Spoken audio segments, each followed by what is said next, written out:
Hello, good morning students. अभी तक आपने हिंदी व्याकरण में हमारी भाषा, वर्णमाला, मात्राएं, विलोम शब्द और पर्यायवाची शब्द आप पढ़ चुकी हैं। आज आप व्याकरण में संज्ञा की परिभाषा लिखेंगे। संज्ञा व्याकरण में आज आपको क्या लिखना है बेटा? संज्ञा की परिभाषा। ये मैं क्लास में आपको समझा चुकी हूँ, सिर्फ आज आप राइट करेंगे आपकी हिंदी व्याकरण कॉपी में।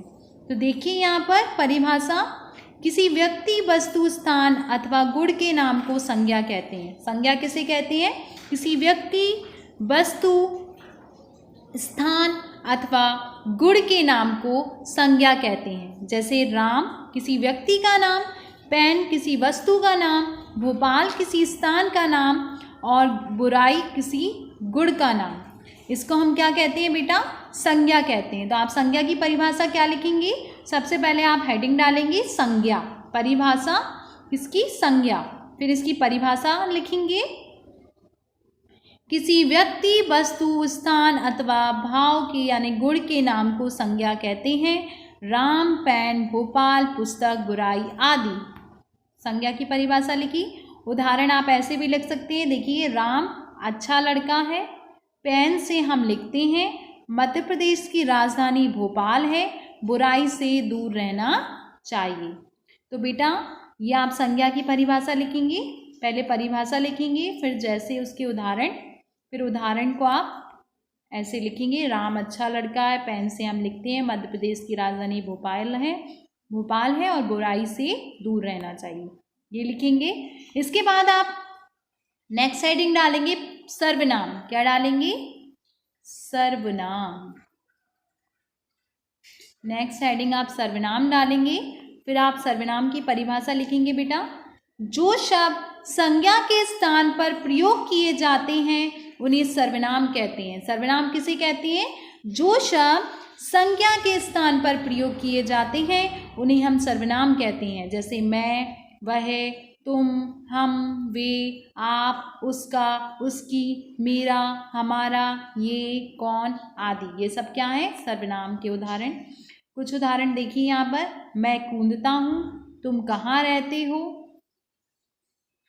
इसके बाद ये कौन है? आप कहाँ हैं, मतलब आप कहाँ थे, मेरा भाई है, आप। इसके बाद वह आज गया। ये सब आप उदाहरण लिखेंगे। इसके बाद नेक्स्ट देखिए बेटा, अगली परिभाषा आप विशेषण की लिखेंगे बेटा।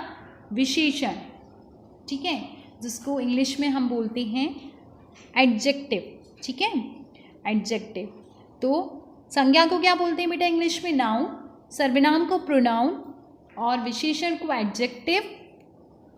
तो देखिए यहाँ पर इसकी परिभाषा लिखेंगे आप। विशेषण की परिभाषा, जो शब्द संज्ञा व सर्वनाम की विशेषता बताते हैं वे विशेषण कहलाते हैं। ऐसे शब्द जो संज्ञा और सर्वनाम की विशेषता बताते हैं उन्हें हम विशेषण कहते हैं। ठीक है, जैसे कि हरा, नाटा, सुंदर आदि, ये इसके उदाहरण हैं। तो देखिए, तरबूज हरा है, तो हरा क्या हुआ यहाँ पर? इसकी विशेषता। तरबूज कैसा है? हरा है, तो ये क्या हो गई? विशेषण। मोहन नाटा है, नाटा मतलब छोटा, तो ये क्या हो गई? इसकी विशेषता। भवन सुंदर है, ये भवन की विशेषता हो गई सुंदर। गोपाल मोटा है, तो मोटा क्या हो गई? उसकी विशेषता हो गई। तो जो संज्ञा और सर्वनाम की विशेषता बताते हैं उन शब्दों को हम विशेषण कहते हैं। यहाँ पर हरा, नाटा, सुंदर, मोटा, ये सब क्या हैं? विशेषण के एग्जाम्पल यानी उदाहरण। आप देखिए बेटा, नेक्स्ट डेफिनेशन लिखेंगे आप। क्रिया। क्रिया किसे कहते हैं बेटा? बता सकता है कोई?